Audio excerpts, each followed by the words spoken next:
Urban villages in the developing industrial towns. Case study Bhangel. We are paper number 96 and it's written by Anand Khatri and Anjora Khatri. The abstract to the paper says that urbanization by nature is growing and changing continuously. The change from rural towns with agricultural belts around to the point of urbanization was a necessity to house population and growth and for the increased life expectancy. Urban areas by development authorities have always grown on villages that existed. They can never be the complete claims of development authorities. Within them are Laldora areas, abadis, slums, and urban villages that provide a cushion to the planned growth by catering to necessities and economies missed out in the agendas of development. Open to the uncharted growth, yet kept outside the administrative boundary of development, they still exhibit symbiotic support to the urban. So what has been happening is that these urban villages have been there in Noida and Noida has grown on them. And this can be explained through the study of the fringes of the urban villages of Bhangel, where commerce that has sprung up is not listed in the master plan of Noida. Neither are economies of the type that can be housed at the cost of planned areas. Now, the last thing is that while Bhangel has been growing, it has adopted Indian morphological features for its growth, something which was a part of its morphology, which says that things like gates, courtyards, dalans, chowks, they have all been there in the expansion process also. And in this whole conflict and confusion, they have come to the rescue of the fabric.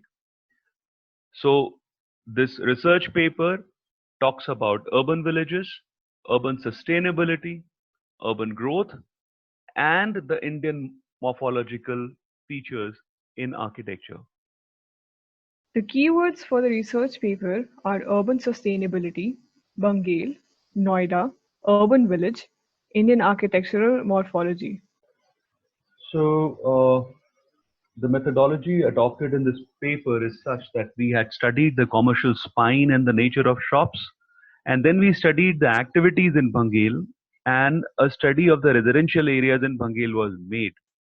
After making a study of the surrounding areas of the industrial sectors and residential sectors around Bhangel and interviewing people, we realized the complete picture, that the picture of urbanization for sustaining all the surrounding sectors around Bhangel was possible only because of the urban village here. Almost 80 villages were acquired to form Noida in the beginning, when and of these 80 villages, 65 were from Dadri and 15 were from Sikandrabad. Now, all these urban villages form a kind of a fabric, a kind of a grid, which you can see on this map. This is a part of the more developed Noida, and these villages can be seen to be at a walkable distance of each other. The maximum distance between the two villages is not more than 5 kilometers. So these villages formed a fabric much before the land in between these villages, which was the agricultural land, was bought. Today we talk about Bhangel, a urban village which lies towards the center of Noida, and this is the urban village of Bhangel. It has got Salarpur Khadar and other villages adjoining it. So you can see it becomes a part of a long group, a huge group. And now Bhangel, Salarpur, and Barola form a long commercial spine. So the villages of Noida were all based on agriculture before Noida Authority acquired their agricultural lands and developed the sectors.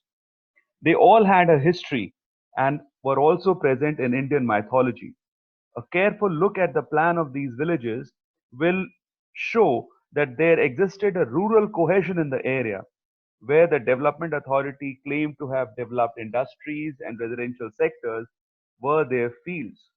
Now, employment coming from fields was actively replaced by uh, development, and henceforth the villages became reliant on these developments. Bhangel today is a market street. It is a face of economic reaction to the development and construction activity around. The fabric around Bhangel today is almost a homogeneous mix. It has developed industries and residential areas. Open spaces needed by the urban village have been internalized, and the village seems to be holding it from the outside community. The speeding cars and the travelers stop briefly for a few minutes, transact, purchase, and move on.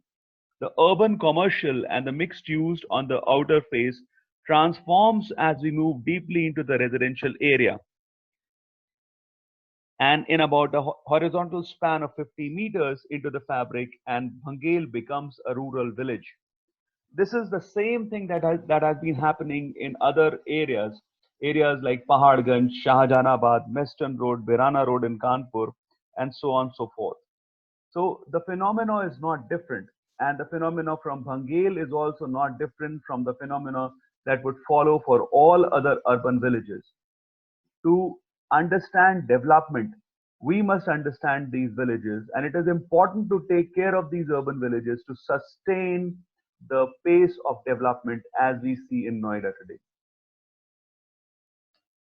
Now, Bhangel carries all the features of Indian urban morphology: the crenellated margins, gates and gated communities, cul-de-sacs, courtyards and bagichis enclosed inside huge spaces, dalans and bataks, variable street sections, windows and balconies projecting on the street along with the chabutra for a better conversation between the community, stark differences between the scales of commercial street and the inner sanctum of the settlement, diurnal multi-use spaces and clusters, community use integrity chalks and open areas. The street and the village, when seen together, explains so much more. It explains that how the village and the settlement engaged with the street, and how the street partitioned the village to create its own space. The discussion on urban morphology in the case of Bhangel can be brought up because this urban village functions like an organism. An understanding of the plans and the unmonitored spatial management of the change in Bhangel through this solid void diagram explains that the dense looking structure behaves consistently all along the commercial spine and the sections through its fabric. The traditional Indian planning could never evolve. No books on traditional Indian town planning were ever written, and discourses, if any, were held only in selected groups.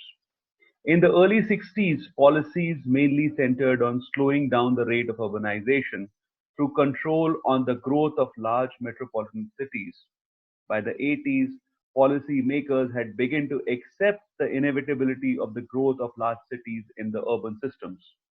It seemed that the town planner's vision did not have time to develop and got discerned derived from Le Corbusier's plan for Chandigarh and the master plan for Delhi, prepared with the assistance of Ford Foundation experts in 1962, and again in the development of Calcutta in 1970. In the face of mass urbanization, which began with the partition of the country, the town planner resorted to beautifying the city by evicting its slum dwellers. This was wish fulfillment, pure and simple. And though it one begins to glimpse another dimension of the shallowness of the town planner's conception of the city, not only anti-urban, but possessing an out-of-sight, out-of-mind approach to solving urban problems. For this research, an in-depth study of the commercial fringe of Bhangel was done. Bhangel on the fringe is very different from Bhangel inside the village. The commercial face of Bhangel in 1996 comprised of a few dhabas and eateries along with the wood and coal yards, an arms and ammunition agency, and 2 grocery stores. There were long rows of trucks which were parked here before entering into Delhi or Noida. This was followed by the development of a few warehouses and building material stores, which were catering to the upcoming Noida Special Economic Zones and the hosiery garment export complex. The road was curvaceous and narrow, and hence the agricultural yards and boundaries perpendicular to the road exhibit obtuse and acute inclinations with its straightening. These stores and supplies grew in number and sizes till new economies of markets, banks, small shopping malls, a huge number of hardware and electrical stores, grocery, packaging, thread supplies, tools, and implement stores replaced them and pushed the woodworking and building construction shops to the villages of Salarpur and Barola. This is indicative that as progressive economic grows, the lesser economies move into the less privileged village areas, and the overall energy helps develop the sector around. There is interdependence. The learnings from the analysis are as under. Bhangale in itself has risen to evolve its own commerce. About 75% of shops in these areas cater to Bhangale and the developed sector around. Many hazardous and uses not permitted in the bylaws of Noida or viable by development economics are housed in these markets. The growth of banks and ATMs in this commercial stretch speak of the commercial volumes. These are now being supported by offices of lawyers and consultants. There is more commerce on the road while going towards the industrial sectors, indicating their dependence of Bhangale for supplies. Most of the complexes and clusters are gated cul-de-sacs or huge gated courtyards. Bhangale exhibits the fact that traditional Indian architectural morphology can be an urbanization tool. As compared to its population, Bhangale has less medical facilities and few schools. It is thus dependent on developed Noida for many such facilities. The energy in the commercialization of Bhangale is so high that an organized mall is being constructed at its edge.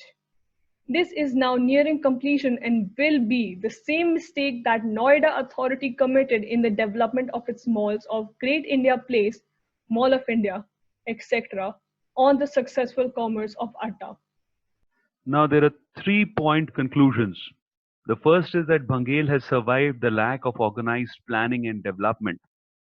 Not just survived, it has also supported the development in surrounding areas. The second conclusion is that for urban sustainability, we must incorporate history, ecology, geography, society, and not just economics. Indian urbanism today is dependent only on modern economics. If it has a wider base of reasons, it will be more sustainable. The third conclusion is that since Bhangale has provided urbanization intense support for a full bodied urban development and good sustainability of urbanism, there is a need to pursue studies and through an organized effort and design based planning, give the right blend of growth to Bhangale. Thank you.